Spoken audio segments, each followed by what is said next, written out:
వృషభ రాశి వారికి జన్మంతా సరిపడా శత్రుత్వం అనేది కలగబోతోందండి. ఇది ఇప్పటి నుంచి మొదలైంది కాదు, ఎప్పటి నుంచో మొదలైంది.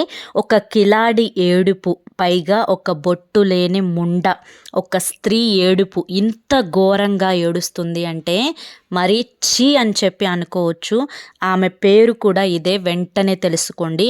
ఏ ఆడ వ్యక్తికైనా కానీ ఒక స్త్రీకి గౌరవం ఇస్తారు. ఇంత నీచంగా ఎందుకు మాట్లాడుతున్నాము అనేది మీరు వీడియో చివరి వరకు చూస్తేనే అర్థమవుతుంది.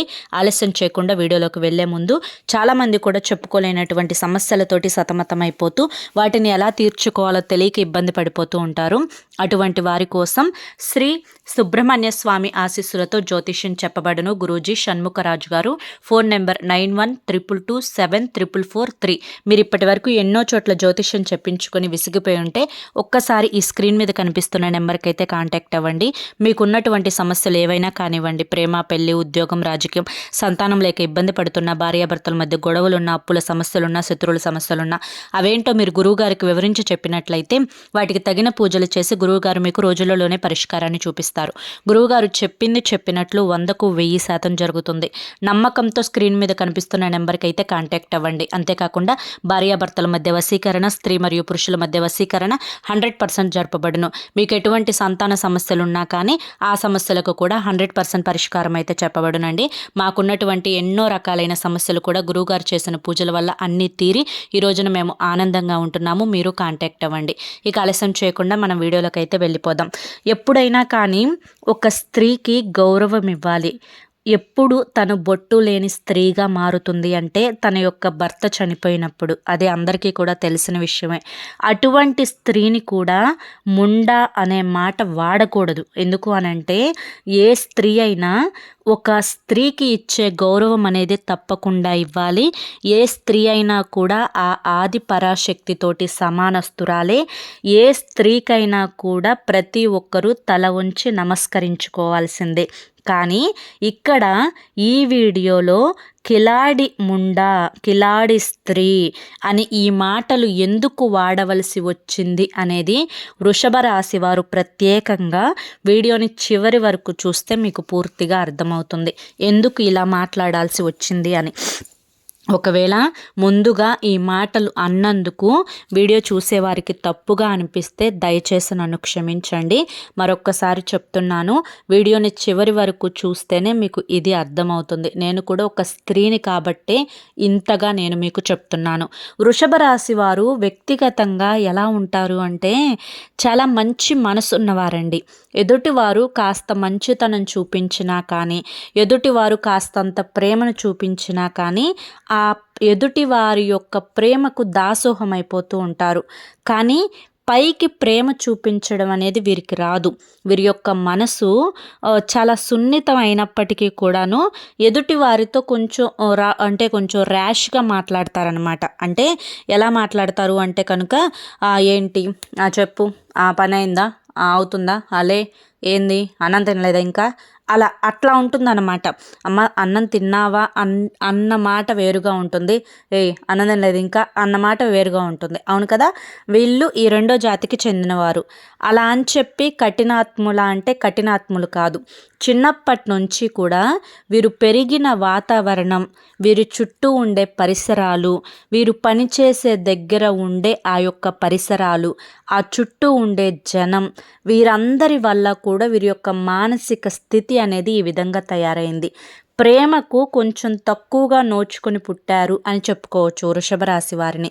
ఎందుకు అంటే కనుక చిన్నతనం నుంచి కూడా కుటుంబ బాధ్యతలు, బరువులు అనేవి మీద పడేసరికి కుటుంబాన్నే ఎలా పోషించాలి, అయ్యో నా కుటుంబ పరిస్థితి ఇంత ఘోరంగా అయిపోయింది, నా వంతు సహాయం నేను చేద్దాము, ఎంతో ఒక వేడినీళ్ళకి చన్నీళ్ళు తోడులాగా నేను కూడా ₹1 సంపాదించి నా కుటుంబానికి ఇచ్చి సహాయపడదాము అన్న ఉద్దేశం ఉద్దేశంతో వీరు చిన్నతనంలోనే ఆ చదువు ఏదైతే ఉంటుందో ఆ చదువుని ఆపేసి, కొంతమంది చదువుకున్నా కూడా పార్ట్ టైం జాబ్గా చేసుకొనైనా కూడా కుటుంబానికి ఎంతో విలువనిచ్చి, ఎంతో గౌరవాన్నిచ్చి, కుటుంబం కోసం ఒక రూపాయిని చిన్న వయసు నుంచి కష్టపడి అందచేశారు అని కూడా చెప్పుకోవచ్చు.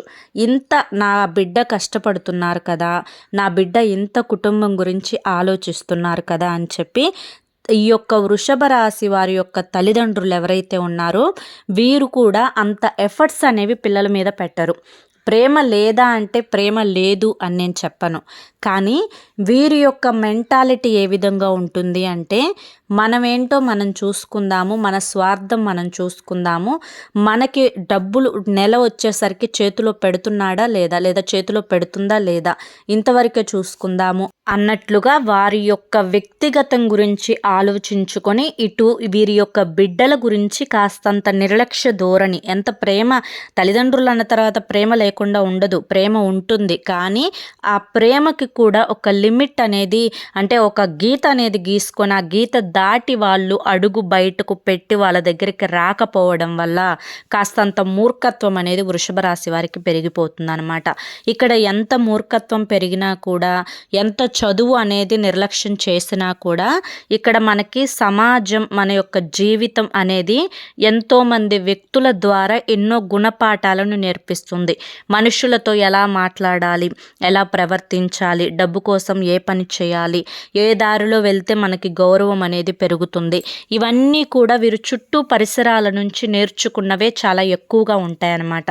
కాబట్టే వృషభ రాశి వారు ఇన్ని కష్టాలు పడి ఇంతగా ఆ యొక్క పరిస్థితులన్నీ ఎదుర్కొని తట్టుకొని చిన్న వయసు నుంచే కుటుంబ బరువు అనేది భుజాల మీద వేసుకొని వీళ్ళకంటూ ఏ కష్టాలు వచ్చినా అన్నింటినీ తట్టుకొని జీవితంలో వయసులో అనుభవించాల్సిన సుఖాలను అనేవి అనుభవించలేకపోయారు. కాబట్టే వీరు ఈ యొక్క ఆ మానసిక స్థితి అనేది కొంచెం కఠినత్వంగా మారిందే తప్ప వీరు యాక్చువల్గా అయితే చాలా అంటే చాలా మంచి మనసు ఉన్నవారండి.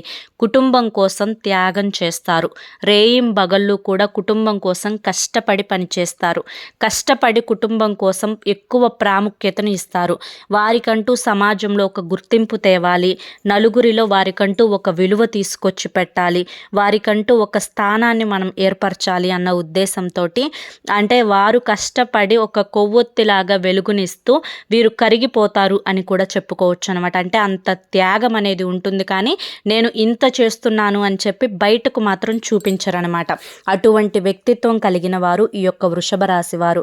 కానీ ఎవరి కష్టాలు వారు పడుతున్నా కూడా, ఎవరి బాధలు వారు పడుతున్నా కూడా, ఎవరు నొప్పిని వారు అనుభవిస్తున్నా కూడా, ఇక్కడ బయట పరిస్థితులు ఏ విధంగా ఉన్నాయంటే మన రూపాయి పెట్టి మన ఒకళ్ళ చేత పని చేయించుకుంటున్నా ఏడుపే, మన రూపాయి పెట్టి మనం ఏదన్నా ఒక ఆటో కానీ ఒక కారు కానీ మన ఇంటికి పిలిపించుకొని అది ఎక్కి వెళ్ళినా కూడా ఏడుపే, మన రూపాయి పెట్టుకొని మనం ఏదన్నా ఒక మంచి చీర కట్టుకున్నా బయటికి కనిపించినా కూడా ఏడుపే, ఒక బంగారం చేయించుకున్నా కూడా ఏడుపే, కాస్త ఇల్లు వైనంగా మార్చుకున్నా కూడా ఏడుపే, ఏదన్నా ఒక పొలం కొన్నా, ఒక స్థలం కొన్నా, ఒక ఇల్లు కొన్నా కూడా ఏడుపే. ఈ ఏడుపులన్నీ కూడా ఎక్కడి నుంచి వస్తున్నాయి? మన మీద పడి ఏడవలసినంత అవసరం ఒకరికి ఎందుకు ఉంటుంది? ఇంత ఏడ్చి వారు సాధించేది ఏంటి అంటే కనుక ఇక్కడ ఏడ్చేవారు ఎవరు అన్న మాటకు వస్తే మొదటిగా ఇక్కడ ఏడ్చేవారు బయటవారు కాదండి, మీకు ఇంట్లో వారు ఇక్కడ ఎక్కువగా ఏడుస్తూ ఉంటారు. ఎవరు ఏడుస్తారు అంటే కనుక మీరు 100% నమ్మినా నమ్మకపోయినా కానీ మీ యొక్క కుటుంబంలో మీకంటూ ఎవరైతే ఆ యొక్క స్త్రీ ఇంపార్టెన్స్ ఇస్తారో, ఎవరైతే ఎక్కువగా మీరు నమ్ముతారో, ఎవరైతే నా వాళ్ళు అని చెప్పి ప్రేమను చూపిస్తారో, ఇక్కడ రక్త సంబంధం గుర్తుపెట్టుకోండి. ఈ యొక్క రక్త సంబంధం ఎవరైతే ఉన్నారో ఆ స్త్రీకి ఇప్పుడు ప్రస్తుతానికి భర్త కూడా లేరు. ఈ యొక్క రక్త సంబంధంతో పాటుగా ఈ యొక్క రక్త సంబంధానికి ఇష్టమైన బయట స్త్రీ ఒకరు ఉంటారనమాట. వారు కూడా మీ ఇంట్లో వారే, మీ ఇంటి పేరు ఉన్నవారే. ఇక్కడ అర్థమైంది కదా, రక్త సంబంధం రక్త సంబంధానికి తోడుగా బయట వ్యక్తి, ఆ బయట నుంచి వచ్చిన వ్యక్తి మీ ఇంటికి వచ్చిన వ్యక్తి, మీ ఇంటికి వచ్చిన వ్యక్తి కాబట్టి మీ ఇంటి పేరు, మీ ఇంటి తాలూకా, మీ ఇంటి సిద్ధాంతం, మీ ఇంట్లో ఉండే వ్యక్తి. ఇక దీన్ని బట్టి మీరు అర్థం చేసుకోండి. కానీ ఈ యొక్క స్త్రీల ఏడుపు వల్ల ఏం జరుగుతుంది, మాకేం నష్టం వచ్చింది, వారు ఏడుస్తున్నారు అని ఇంత ఖచ్చితంగా మీరు ఎలా చెప్పగలుగుతున్నారు అంటే చెప్తాను వినండి. ఎందుకు అంటే కనుక ఎప్పుడైనా కానీ మీరు మంచితనానికి పోతారు. నా వాళ్ళు కదా అని చెప్పి ₹1 ఖర్చు పెడతారు. నా వ్యక్తులు కదా అని చెప్పి వారి పనులు, వారి అవసరాలు అన్నీ కూడా తీరుస్తారు. వారి యొక్క పనులు, అవసరాలు అన్నీ కూడా గడిపించుకున్న తర్వాత మిమ్మల్ని పూర్తిగా అందరూ కలిసి పరాయి వాళ్ళని చేసేస్తారు. వాళ్ళ అవసరాలు తీర్చుకున్న తర్వాత నువ్వెవరో నేనెవరో అన్నట్లుగా ప్రవర్తిస్తారు. ఇక్కడ వారికి కావాల్సింది డబ్బు. ఈ డబ్బు కోసం వారు ఎంతకైనా కూడా దిగజారతారు. ఈ డబ్బు కోసం అందితే కాళ్ళు, అందకపోతే జుట్టు పట్టుకునే రకాలు వీరు పనులు గడిపించుకోవడం కోసం కాళ్ళు పట్టుకుంటారు. పని అయిపోయిన తర్వాత మొహం కళ్ళే కూడా తొంగి చూడరు. వీరితో చాలా జాగ్రత్తగా ఉండాలి. వీరు మీ కుటుంబంతో కలిసి మీరు సరదాగా ఉంటున్నా కానీ, మీ కుటుంబాన్ని మీరు ప్రేమగా చూసుకుంటున్నా కానీ, మీ కుటుంబం మీద ఎక్కువ ఎఫెక్షన్ అనేది పెట్టుకుంటున్నా కానీ, మీ బిడ్డల కోసం మీరు ఏదన్నా చేస్తున్నా కానీ, ఇంత చేస్తున్నారు. వీరికి పెళ్లి కాకముందు ధనమంతా మా చేతిలో పెట్టేవారు. ఇప్పుడు వీళ్ళు వారి అవసరాల కోసం ధనాన్ని ఉపయోగించుకుంటున్నారు. మాకేమీ ఇవ్వడం లేదు అన్న ఉద్దేశంతో ఒక ఏడుపు. అంతేకాకుండా ఇది ఎవరైతే బయట నుంచి వచ్చిన స్త్రీ ఉందో, ఈ స్త్రీ మీ ఇంటి స్త్రీ మీద ఎక్కువగా చూపు పెట్టుకోవడం, తన ప్రతి అడుగుని కూడా గమనించడం, తను ఎక్కడికి వెళ్తుంది, ఏ చీర కట్టుకుంది, ఏం చేస్తుంది, ఎలా, ఇది ప్రతిదీ కూడా A to Z పట్టించుకోవడం, ప్రతి దానికి కూడా ఏదో ఒక వంకతోటి ఏడుస్తూ ఉండటం. ఎవరూ కూడా డైరెక్ట్గా నేను ఏడుస్తున్నాను మీ మీద పడి అని చెప్పి చెప్పరు. వారి యొక్క మాటలను బట్టి, వారు మనతో మాట్లాడే తీరును బట్టి, వారి యొక్క పరిస్థితులను బట్టి, వారు మనతో ఏ విధంగా అవసరమైనప్పుడు మనకు సమాధానాన్ని చెప్పేదాన్ని బట్టి, మన అవసరాలు ఎంతవరకు తీరుస్తున్నారా అని బట్టి, మన మీద బయట 10 మందికి వెళ్ళి మనల్ని ఎలా చిత్రీకరిస్తున్నారు అని చెప్పి, అలా చిత్రీకరిస్తుంది కూడా ఏ 10 మందికైతే వాళ్ళు వెళ్ళి చెప్పారో ఆ 10 మందిలో ఒక ఇద్దరు వచ్చి మీతో చెప్తారనమాట. ఇట్లా దీన్ని బట్టి వారి యొక్క నిజ స్వరూపాలు అనేవి పూర్తిగా బయటపడిపోతాయి. అలా పూర్తిగా బయటపడిన తర్వాత కూడా ఇక్కడ జరుగుతున్న తప్పేంటి అంటే ఇంకా నమ్మడం, ఇంకా వారి యొక్క అవసరాలను తీర్చడం, ఇంకా మేమున్నాము అనే ఒక సపోర్ట్నివ్వడం. ఇక్కడ మీకు అనుమానం వస్తుంది, అక్క ఇంత చెప్తున్నారు, కుటుంబ వ్యక్తులు అంటున్నారు, రక్త సంబంధం అంటున్నారు, మరి మా ఇంటికి వచ్చిన ఆడపిల్ల అని చెప్పి అంటున్నారు, భర్త లేరు అని చెప్పి అంటున్నారు, మరి ఇంత లేకపోతే మరి వాళ్ళకు మేము సపోర్ట్ ఇవ్వొద్దా, మరి మా ఇంటికి వచ్చిన వాళ్ళని మేము గౌరవంగా చూసుకోవద్దా, వాళ్ళకంటూ మేమున్నాము అనే ఒక ధైర్యాన్ని కూడా మేము ఇవ్వలేకపోతే ఎలా అని చెప్పి అనుకోవచ్చు. ఖచ్చితంగా ఇవ్వాలి, గౌరవాన్ని ఇవ్వాలి, మేమున్నామనే సపోర్ట్ని ఇవ్వాలి. ఎలా, ఎప్పుడు, ఎందుకు అన్న విషయం మీరు ప్రశ్నించుకుంటే మీ బిడ్డల మీద కూడా అంత ప్రేమనే చూపించాలి కదా, మీ మీద కూడా అంత గౌరవాన్ని ఇవ్వాలి కదా, మీకు కూడా అవసరమైనప్పుడు అంతే విధంగా మీరు చేసిన పనిని మనసులో పెట్టుకొని విశ్వాసాన్ని చూపించాలి కదా. మరి ఇవి ఏవీ లేనప్పుడు ఇంత చేసినా ఉపయోగం ఏముంటుంది చెప్పండి. ఎప్పుడైనా కానీ అటు ఉంటే ఇటు ఉండాలి, ఇటు ఉంటే అటు ఉండాలి అని చెప్పి మన పెద్దలు చెప్తారు. వీరు అవసరం లేనప్పుడేమో నువ్వెవరో నేనెవరో అని చెప్పి మన ఎదుగుదలను చూసి ఏడవటము, అవసరం ఉన్నప్పుడేమో అసలు నువ్వే ముఖ్యం అని చెప్పి మన దగ్గరకు వచ్చి మన కాళ్ళు పట్టుకోవడం, మళ్ళీ అవసరం తీరిపోయిన తర్వాత మామూలుగానే జరుగుతూ ఉంటే ఎంతవరకు. అలాగే మీ ఇంట్లో ఈ మధ్య గత కొంతకాలం నుంచి, గత కొన్ని సంవత్సరాల నుంచి భార్యాభర్తల మధ్య గొడవలు, చికాకులు, ఇబ్బందులు, మీ ఇద్దరి మధ్య వేరే వారు ఎంటర్ అవుతూ ఉండడం, అలాగే వారి వల్ల గొడవలు, మానసిక ప్రశాంతత లేకపోవడం, ఇంట్లో తరచుగా అనారోగ్య సమస్యలు వస్తూ ఉండడం, ఇంట్లో ఎప్పుడూ మనశ్శాంతి అనేదే లేకుండా ఉండడం, తరచుగా ఇబ్బందులు, గొడవలు అనేవి వస్తూ ఉండటం, వీటన్నింటికి కూడా కారణం ఆ యొక్క స్త్రీల ఏడుపు మాత్రమే. మరి ఏడిస్తే ఇంత జరుగుతుందా అంటే ఖచ్చితంగా అండి. దైవశక్తి ఎంత ఉంటుందో అలాగే నెగిటివ్ శక్తి కూడా, నరదిష్టి కూడా అంతే ఉంటుంది. నరుల దిష్టికి నల్లరాలు సైతం పగిలిపోతాయి అని చెప్పి మన పెద్దలు చెప్తారు.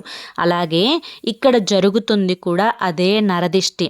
మరి ఈ నరదిష్టి నుంచి ఎలా తప్పించుకోవాలక్క అని చెప్పి మీరు నన్ను ప్రశ్నిస్తే, నిజంగా నేను ఎంతో మందిని చూసి వారి యొక్క జీవితంలో ఇవి చేయడం వల్ల వారికి ఉన్నటువంటి ప్రతి నెగిటివ్ ఎనర్జీని కూడా దూరం చేసుకున్నారు. అది కన్ను దిష్టి అయినా కానివ్వండి, లేకపోతే కనుక ఇంట్లో వారు పదే పదే వారి యొక్క స్వార్థపు బుద్ధితోటి వీరిని వాడుకోవడం వల్ల వచ్చిన ఆ యొక్క ఘోష ఏదైతే ఉంటుందో, అంటే వీరు బాగుపడిపోతున్నారేమో అని చెప్పి ఒక తపన ఏదైతే ఉంటుందో, ఆ తపన వల్ల వచ్చే నెగిటివ్ శక్తి అయినా కానివ్వండి, లేకపోతే చేసే పనులలో ఆటంకం అనేది ఏర్పడడం వల్ల కానివ్వండి, ఇలా ఏ విధంగానైనా కానివ్వండి, ఎప్పుడైనా కానివ్వండి, నెగిటివ్ ఎనర్జీని పూర్తిగా ఈ విధంగా దూరం చేసుకొని వారి జీవితంలోకి అదృష్టాన్ని ఆహ్వానించుకున్నవారు చాలామంది కూడా ఉన్నారు. అసలు ఏం చేయాలి వృషభ రాశి వారు అన్న విషయానికి వస్తే, వృషభ రాశి వారు గుర్తుంచుకోండి, ఇప్పటి నుంచి ఇప్పుడు మనకి కొత్త సంవత్సరం స్టార్ట్ అయింది. ఇది ఆంగ్ల సంవత్సరాది అయినప్పటికీ కూడాను మన యొక్క క్యాలెండర్ మారుతుంది. అలాగే జనవరి నెల నుంచి మన డేట్స్ అనేవి స్టార్ట్ అవుతాయి. ఈ యొక్క కొత్త సంవత్సరం నుంచి ఏదన్నా కానీ చెయ్యాలి, మారాలి అని చెప్పి ప్రతి ఒక్కరూ కూడా అనుకుంటూ ఉంటారు. ముఖ్యంగా ఇప్పటి నుంచి మీరు చేయవలసింది ఏంటి అంటే కనుక, మీ యొక్క ఫ్యామిలీ మెంబర్స్ ఎవరైతే మీ మనసుకు తెలుస్తుంది వీరు నా మంచి కోరే నాకు చెప్తారు అని అనుకునే వాళ్ళు ఎవరైతే ఉన్నారో వారి మాటలు మాత్రమే వినండి. గతంలో వారి వల్ల మీకు ఎటువంటి ఉపయోగం కానీ లాభం కానీ కలగలేదు అని అనుకున్న వాళ్ళ మాటలు తీసి పక్కన పడేసేయండి. వారి మాటలు ఎప్పుడూ కూడా వినొద్దు. మీ జేబులో రూపాయి తీసి వాడేటప్పుడు ఎవరి కోసం వాడుతున్నాను, దేనికోసం వాడుతున్నాను అని చెప్పి ఆలోచించుకోండి. ఎంత ప్రాణ స్నేహితులనైనా కానీ ఎంతవరకు ఉంచాలో అంతవరకే ఉంచండి. ఎక్కడ పెట్టాలో అక్కడే పెట్టేసేయండి. అలాగే వారితో అతిగా ఏవి కూడా కుటుంబ విషయాలైతే పంచుకోవద్దు.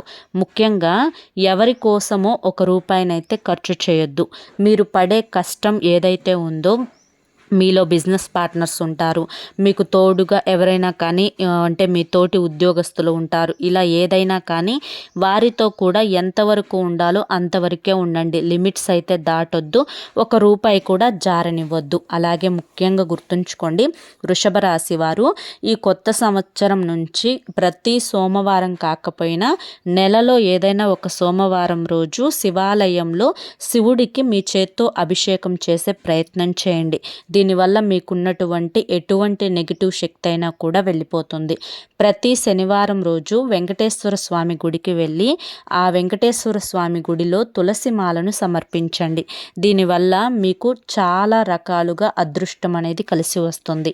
ఇక భార్యాభర్తల మధ్య ఎవరికైతే తరచుగా గొడవలు అనేవి జరుగుతూ ఉన్నాయో వారు ముఖ్యంగా తెలుసుకోవాల్సింది ఏంటి అంటే కనుక, మీ అంటే ఏదన్నా కానీ శివాలయంలో లేదంటే కనుక నాగేంద్ర స్వామి గుడిలో కానీ, లేదంటే సుబ్రహ్మణ్యేశ్వర స్వామి గుడిలో కానీ 2 నాగపాములు పడగలు, అంటే 2 నాగపాములు పెనవేసుకుని ఉంటాయి కదా, ఆ రాతి విగ్రహానికి ఒక గ్లాసుడు పాలు పోసి పసుపు కుంకుమ వేసి చక్కగా జిల్లేడాకు మీద బెల్లం ముక్క పెట్టి నువ్వుల నూనెతోటి దీపారాధన చేయండి. దీనివల్ల మీకు భార్యాభర్తల మధ్య గొడవలు అనేవి శుభ్రంగా పోతాయి. ఎటువంటి ఇబ్బందులు, ఎటువంటి సమస్యలు అనేవి రాకుండా ఉంటాయి. అలాగే ఇంట్లో కోపాన్ని, ఆవేశాన్ని కంట్రోల్లో ఉంచుకోండి. నేను ఎప్పుడు కూడా ఏ సిచ్యువేషన్లోనైనా కూడా కోపాన్ని, ఆవేశాన్ని కంట్రోల్లో ఉంచుకోవాలి అని ఈ యొక్క కొత్త సంవత్సరం నుంచి ఒక నియమాన్ని పాటించండి. ఎందుకంటే మీ యొక్క మంచి మనసున్న వాళ్ళకి కోపం ఎక్కువ అంటారు కదా, అలా కోపం వల్ల మీకు తెలియకుండానే మీకు చాలా నష్టం అనేది జరుగుతూ ఉంది. కాబట్టి ఆ కోపాన్ని, ఆవేశాన్ని కంట్రోల్ చేసుకోండి. ఒక మాట నోట్లో నుంచి బయటికి వచ్చేటప్పుడు ఈ మాట నేను అనడం చెప్పడం వల్ల వాళ్ళు ఎదుటివారు వింటారా లేదా, ఇది ఎంతవరకు నమ్మొచ్చు, ఎంతవరకు వినొచ్చు అని చెప్పి ఇలా ఆలోచించుకొని దానికి తగ్గట్లుగా, అంటే అలివి కాని చోట అధికులం అనరాదు. మన పెత్తనం జరగని చోట మనం పెత్తనం చలాయించడం వల్ల మనకి అవమానాలే ఎదురవుతాయన్నమాట. కాబట్టి ఇవన్నీ కూడా అంటే తెలుసుకొని దాన్ని బట్టి అడుగు ముందుకు వేసే ప్రయత్నం అయితే చేయండి.